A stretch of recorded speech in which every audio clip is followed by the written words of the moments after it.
seafoods po. Ito. Gagamit po tayo ng gambiri, o shrimp, calamari, pomodoro o tomato.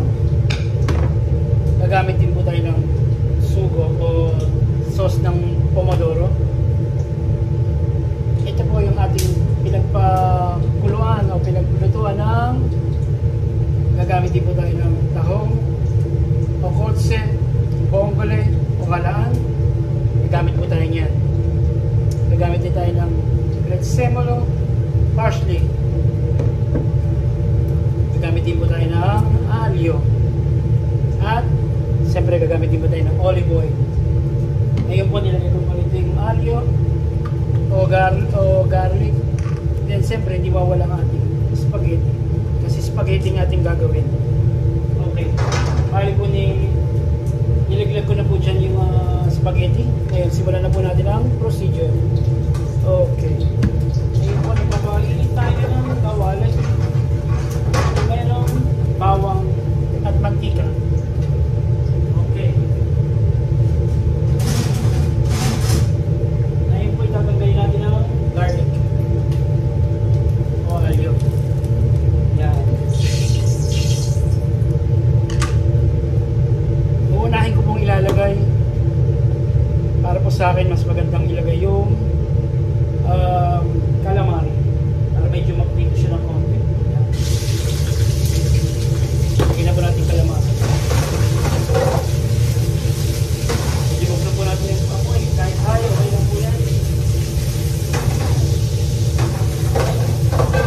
Isa po kalalabasan yan. Ito pa special po itong ginagawa natin pasta.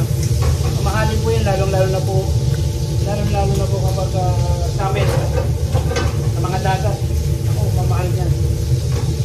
Then, lalagay na po natin ang ating pomodoro. Patayin natin ang buhat ko natin.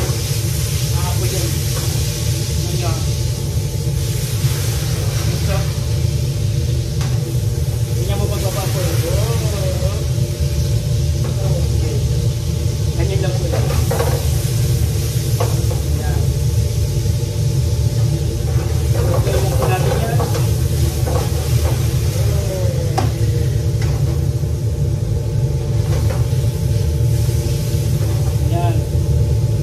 Lalagyan po natin siya ng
Tuloy natin.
Okay mga ka-kitchen, ito na po siya.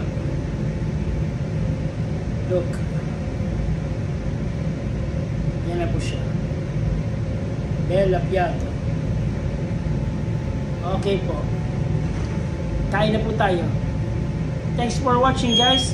Please subscribe and share for more videos. Thank you.